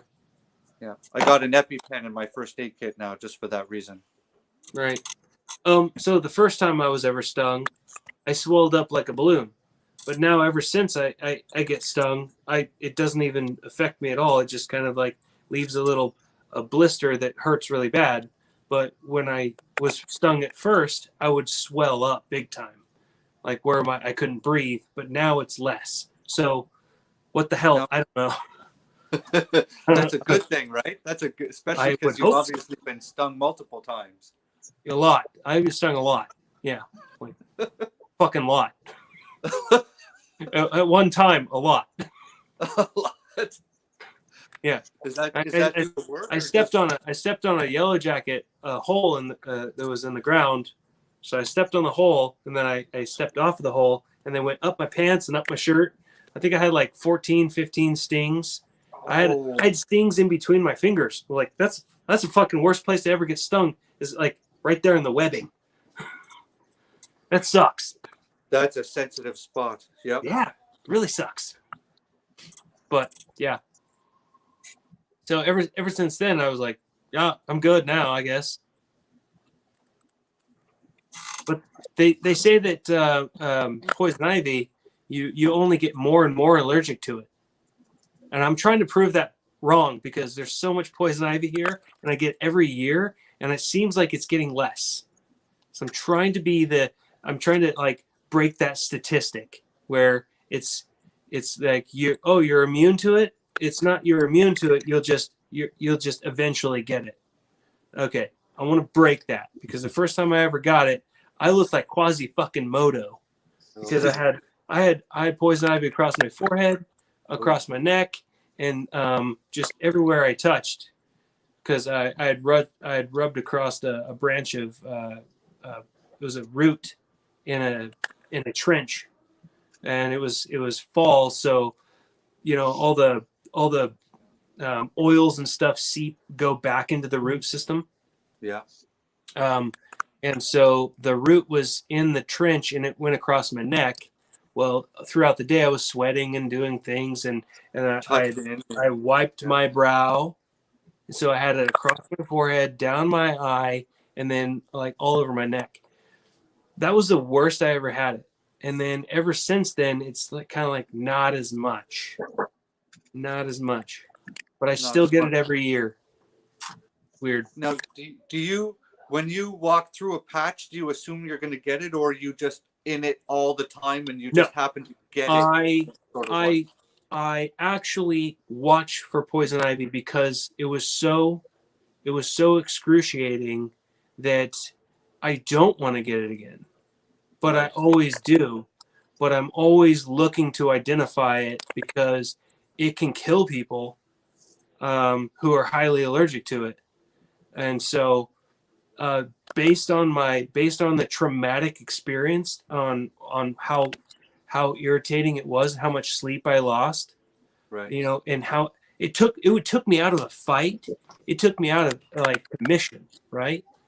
It could have blinded me if it got in my eye. So, I mean, that knowing that makes me not want to fuck with the shit. I can appreciate that. even though if I'm always on the lookout because it is everywhere here. You can't go anywhere without seeing some of it. So I'm always looking for it. So I'm observant of my surroundings, and I'll catch it before I get into it. But if I do happen to get into it and I'm like, oh crap, there it is, I'll immediately take precautions, and I'll get a few bumps, and I'm like, okay, I know what that is because it's itchy as F, and I want to itch the hell. I want to like peel my skin off, but it's not like it's taking over my whole leg or my neck or making it hard for me to breathe anymore. So I don't know, it's weird. I watched a video of a guy who specializes in stuff like this, and this is for all the people in the crowd that are watching too. If you know you got into poison ivy, you need to take just regular soap and a cloth, like a face cloth, and you rub that part, soap it up, rub it off, rinse it. Do that 3 times. It's the soap and the friction that gets that oil off. He kind of equates it to something like axle grease, right? You know how like that shit's a bitch to get off? He's like, equate the oils to just like an axle grease and treat it the same way with friction with a cloth and soap and water, and you should be pretty much clear. And I've done that as an arborist. I mean, I have been neck deep in poison ivy, and I've had logs rolling in poison ivy where I've picked them up off the ground with my gloves and touched my face with the same. And I get home at the end of the day and I just scrub head to toe, and I haven't had poison ivy since I was like junior high school. Yeah. I'll be right back, guys. I gotta tuck the kids into bed, okay? Yeah, I'm a little past my time too. Oh man, We're rolling, man. We're making, good. making some good This has been points. really We good. only got like 1 or 2 trolls in the chat that's Really? like annoying me and making me want to cuss them out. But for the most part, I think people are here to actually learn, not to fucking shit on ideas. You bitch. Yeah. I mean, that's the problem. That's another thing is there's always going to be the naysayers and the haters. All this will never work. You'll never be able to do this. Well, you won't, motherfucker. You know what I mean? So if you don't think it can be done, then why are you stopping people from pushing it to see? You know what? I think that just encourages a person like me to try harder to prove them wrong. That's just all it does. Is it makes it so that it makes it so that I would try harder to prove them that I can do what they're saying I can't. It's just fuel for me. It doesn't help them at all. Right. It just helps me. I like you telling me I can't do something because I'm gonna figure out how to do it and make you look silly. Yeah, pretty much. Anything can be done. Literally anything can be done. Pretty much. Yeah. It's not hard. It's really not hard to start figuring things out and to do this stuff in our time, in our day. You know, we were telling one of our kids last night, like we made it through high school. We graduated through high school without Google, without Chromebooks and stuff like that. We did it. So So you can do all the work that you need to get your homework in, to get your grades up, to do these things. So we're not telling you this to bitch at you or to be mad at you, but we're telling you this because we're like examples of something that you need to realize. It's easy. It's actually kind of easy if you really just put your mind to it. I was like, Ross, you just need to lace up your boots and do the shit that you don't like to do. Okay. And That is the nicest way. Like I'll try to say it nicely, but at a certain point, it's simple-minded and it's lazy thinking. We are only 100 years removed from the world living this fucking lifestyle. Yeah. You know, it's Right. How is it impossible if people since the beginning of time have done it? You know, how simple-minded are you that you don't understand that? You're a lazy thinker. Right. Exactly. Well, it's even something as simple as there's people out there who live in some of these bigger cities who will live their whole life and not plant a single plant. Or they won't even leave the city. They won't leave the city. Yeah, I know so many people who have never left a 30-block radius in their town. You know what I mean? Yeah. They've got no reason to.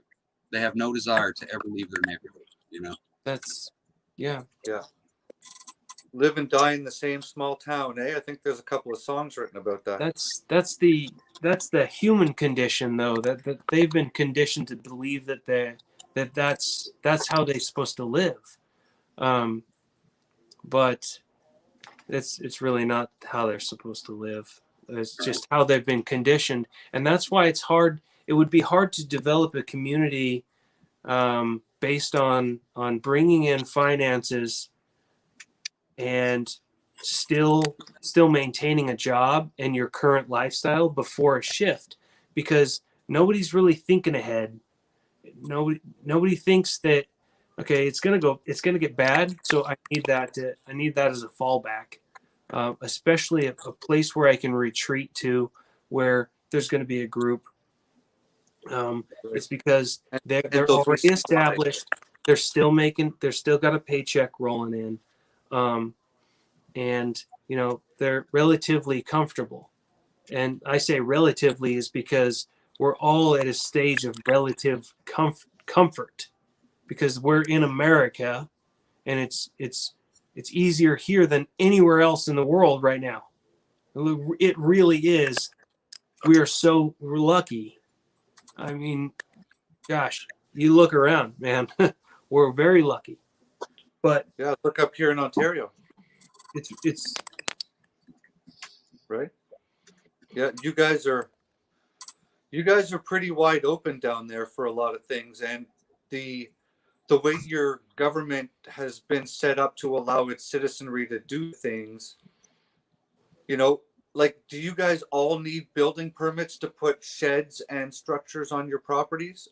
The only places up here we can do that is in unregulated townships. Other than that, you damn near need a fucking permit to build a dog kennel. no. Land of the free, right? Right. Even 2A down there, we don't have that up here. That's a whole other conversation. We went over that last time. Yeah, and that's really what keeps us having the ability to do what we can do this is the 2A, like you said. Yeah.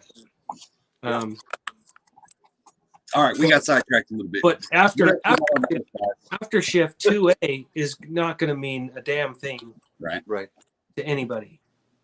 So, Hutch, did you want me to put this on the screen? Did you want to put this on the main screen if people want to take a picture of this list, even for themselves? However you want to do it. Have an idea. You can you can do it like we did last time. I can put you up there and make you big, or can you do community posts now? Like if you do, I can do it on a community post. I don't know if everybody in the chat's sub to me or not, but I'll put the list. I'll put the list there. Yeah, we'll do that, and then later on I'll share your post on my post, and then the links have been dropped in here, guys. Go check these two people out. They are way better men than I am, and they will teach you way more than I can, and they'll talk nicer to you too. So you got a way better beard than I have. That is true. That is true. Oh, Yeah, I appreciate you having me on, but I am gonna go. All right. Appreciate you. I appreciate everybody in the chat. It was really good to meet you, Green Thumb. You too, man. You too. Stay Appreciate safe you, out brother, there. man. Hey, you are soft spoken, but damn it, you know the things to say. You know what I'm saying? All right, appreciate it. See you, Heartland. Have a good one, buddy. You too. See you, Hutch. Appreciate you, man. You too. Yeah, check out Heartland, guys. He is solid ass people. There's something about them Midwest boys, man. They're soft spoken. They will put a boot in your ass if they have to, but they are the nicest freaking people in the world. Check him out. GTP, check him out too, man. He's good people. Yeah. All right. So what else we got on the list? We got about 20 minutes left. Well, we blew through the whole list, but if you wanted to go back over stuff, I guess we can hit the chat up and see if they got anything to say. Here, let me make you big. Hold that up there for a second. I'll make you big. And if somebody can screenshot it. Oh, ain't nobody gonna be able to see that. Yeah. Hang on. 1, 2.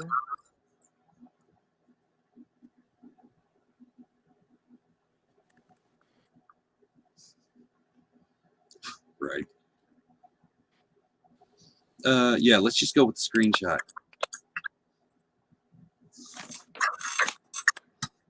All right, chat. Now is your time. What questions do y'all have? Comments, concerns, anything related to the topic? And if y'all ain't got nothing to say, then we'll shut it down here pretty shortly. But y'all got 20 minutes to speak your mind. Right.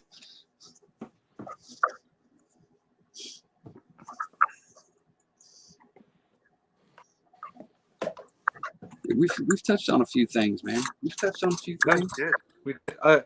We when me and Terry were living at the homestead, the other one there, the 5-acre one, we had a hard covered like notebook, and we had pages of this stuff, dude, like pages. But we've got everything in boxes around the house at the moment, and she doesn't know where the list is. So this is sort of what I came up with off the top of my head between yesterday and today. And if we had that other list, what if someone donated the land? That's a good question.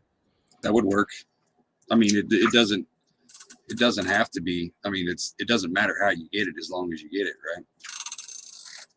No, I guess the next question is, if whoever donated the land, would that absolve them of having like farm chores and duties and responsibilities? Absolutely not. We appreciate socks. Hey, it's cold out, man. 40 acres. The 40 acres, that's just for this topic. Because my logic behind this shit, like if you go back to the very first one that we talked about, it was a 200-acre city. So the 40 acres is just so we can dial it in and find a manageable number. Because, I mean, it could have been 100 acres, it could have been 1,000 acres, but it had to be a starting point that was the same for every topic. That way, as soon as we dial in the 40 acres, then all we have to do is scale it up and scale it down from that baseline. If that made any sense at all. And I guess after shift 2, it might not depend on what's past the edge of your 40-acre lot. Like if the 40 acres butts into more forest and the balloon's gone up, as long as the guy who doesn't own the forest, but the guy who owns the forest right behind you, as long as he's not a problem, it doesn't really matter, because if you wanted, you could just expand if the house has been abandoned or whatever, who owns that land. Right. Well, don't donate land then, bug out. Twisting myself up. Because it's one of those things, it's like it doesn't matter how you get it or how anything progresses. It's okay, this is now part of the community, so it belongs to the community. Once it's been gifted over, it doesn't matter. You still gotta, you know what I'm saying? You still gotta pull your weight. Right.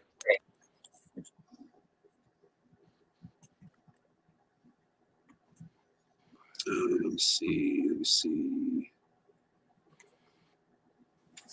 What do you mean, Sophia? Timeline. I mean, I probably got an idea of what you're talking about, but I'm slow. So explain it.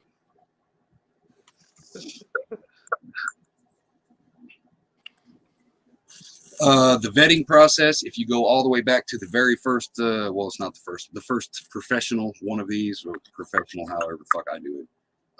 There are bylaws, application fees, et cetera, et cetera, et cetera. For any of you guys just now coming in and seeing this as your first one, there are 6 or 7, maybe 8, I don't know the exact number, but it's one is bylaws, one is food, one, et cetera, et cetera, et cetera. Each one of these has a different topic. So go back and check those out. I've got them in a playlist. It's a lot of time, but hey, you're going to learn some stuff. Like GTP was saying, the last one we did with Ghost and Milk, man, that whole thing, you could start a homestead, or you could start a farm, a ranch, just with the information you learned off that last one. Yeah. Yeah, and wasn't that one like 2.5 hours long?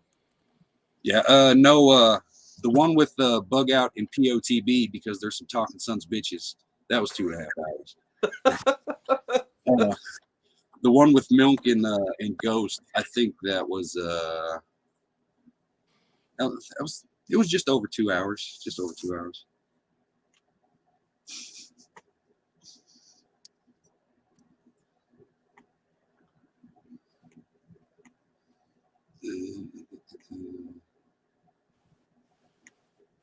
So Possibly. yeah, when are you starting seeds? I honestly don't know yet. I know it's going to be less than a month. Yeah, I'm thinking in a couple of weeks. Is prostitution a legit idea, Hutch? Yeah. Prostitution's always a legit idea. Just know that, hey, just because you got a woman of the night doesn't mean that your old lady won't beat your ass. So, you know. In the town square in front of everybody? Right? Shop at your own risk on stuff like that.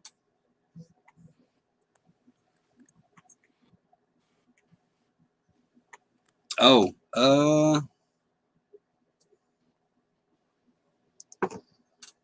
I don't know. I mean, like, it's going to take some time. If we can get through this maybe 1 or 2 more times, go through everything, get it dialed in, there's a potential that something could pop up around fall time of 22 or spring of 23. I'm not saying it's going to. I'm just saying it's a possibility. You know what I'm saying? We got to see how much traction we get. But like I said, it doesn't have to be us. Anybody in the chat, any other creators lurking, trying to steal ideas and do all this other shit, you sneaky sons of bitches, take this idea and start it yourself. It doesn't have to be me. You know what I mean? It doesn't have to be us. Take the knowledge and do it somewhere else, you know? I think, isn't Prepper Nurse 1 already doing something like this that he just started down some new place? I saw him setting up a new spot. I have no comment on Mr. Prepper Nurse 1. Fair enough. Next subject. What are we talking about? I'm trying to see if the... All right, Mojo. See you, buddy. Thanks for coming.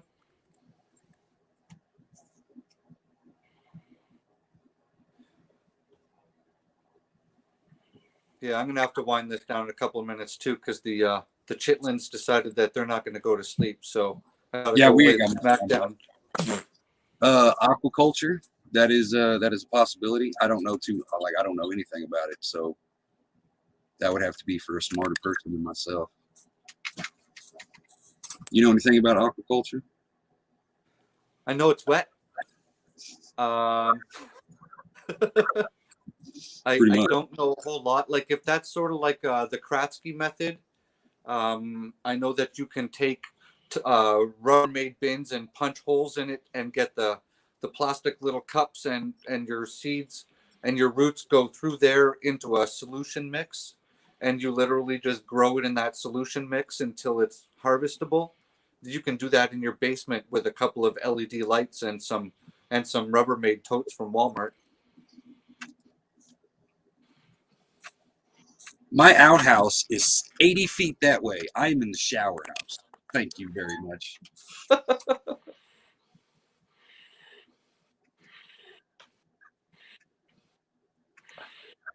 Abby, relax. Get seeds now. So next month. Yeah, and get your seeds early, guys, before they get sold out, because once all the average housewives decide that they're going to start gardening this year, with the seed shortage happening from last year because of the shortage that they made happen the year before that, get all of your seeds early, buy extras.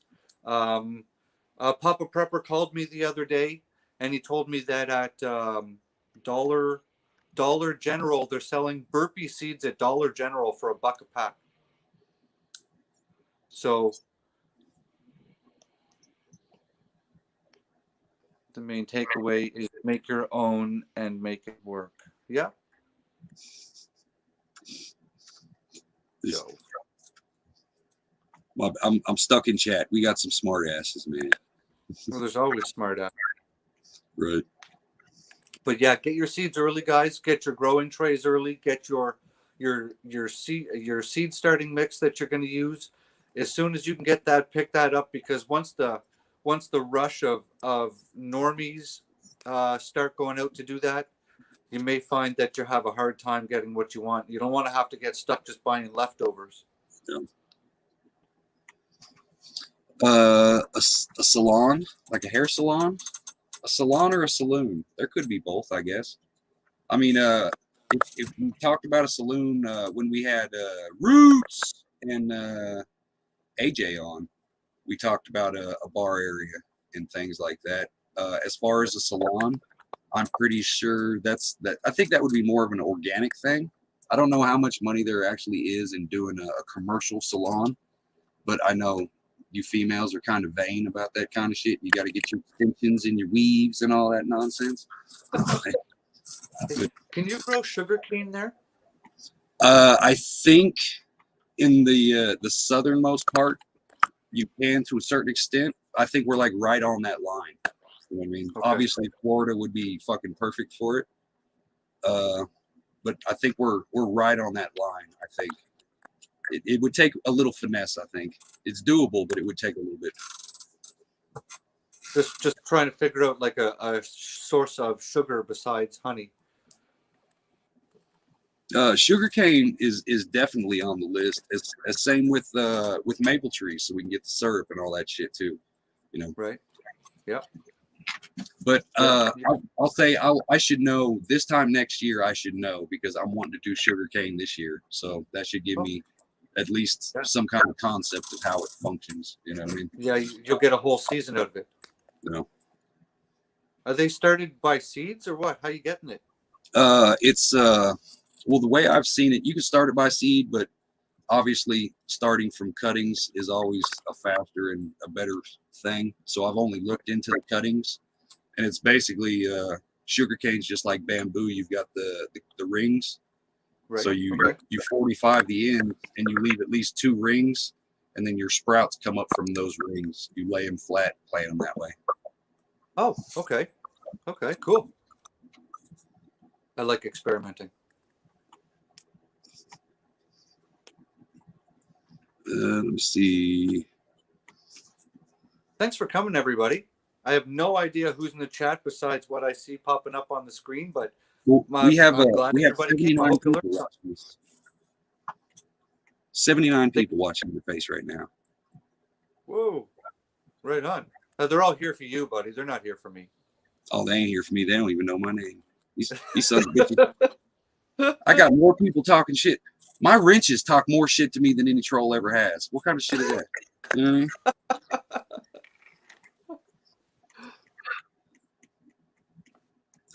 I'm trying to catch up, y'all. I'm trying to catch up. Yeah, every day is skinny day, skinny jean day. 101. What you talking about? Yeah, seed bank is a good way to make money. Making seed banks. Yeah, there's money in beets. Well, Well, for beets, you could grow them for sugar. Grow sugar beets. I've got sugar beet seeds. They're white. They're weird looking. And you smash them up and reduce it down, and you can draw sugar off of it after you process it. Why you profiling, Ghetto? What's that? Oh, yeah, He's Hickory hating. Croft Farm did that last fall. They did the whole process of the sugar beets.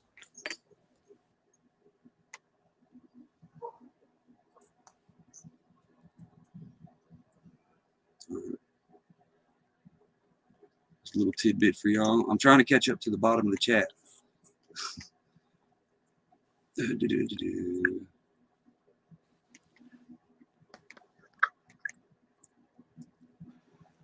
Yeah, it's hard to think about gardening with 3 feet of snow on the ground. Nice. Oh yeah. Are you gonna make a video about prosciutto? Either way, I'm very interested in the progress of that. Yeah, cool. Yeah, I know. Hey, I don't know who the new fairies are, but I ain't got no problems with them, y'all. I'm just saying, I ain't got no problems with them fairies at all.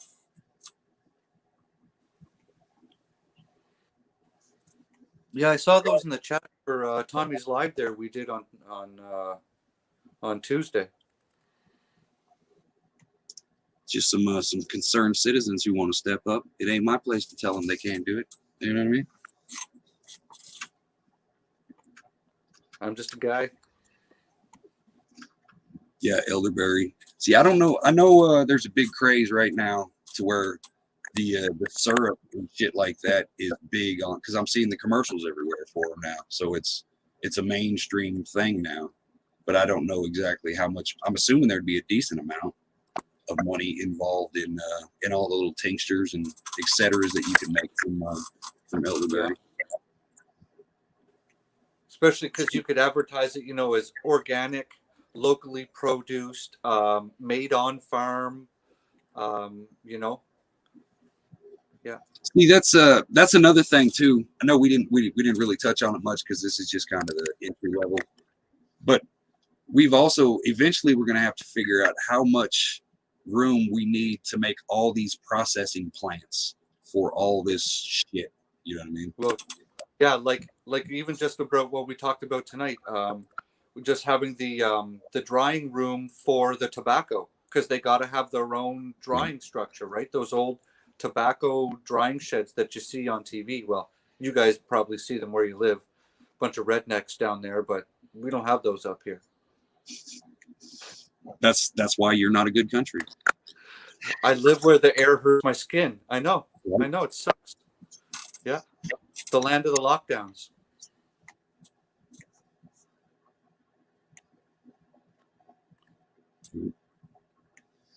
I'm gonna say last call for questions, y'all. I'm gonna give it a minute and 38, 37, 36. Yeah. And then we're gonna go ahead and shut her down. That way we'll be right at the 2-hour mark.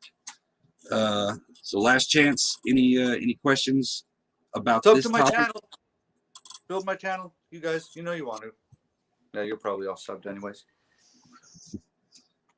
And yeah, Green Thumb Prepper, Heartland Survival. Go check these two fellas out. Like I said, they are way better people than I am. You'll learn way more over there than you will from me. I promise you that.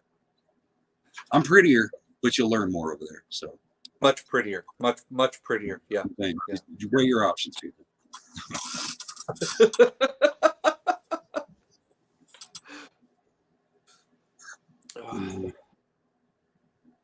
Yeah. My friggin' eye hurts. My dog punched me in the eye today.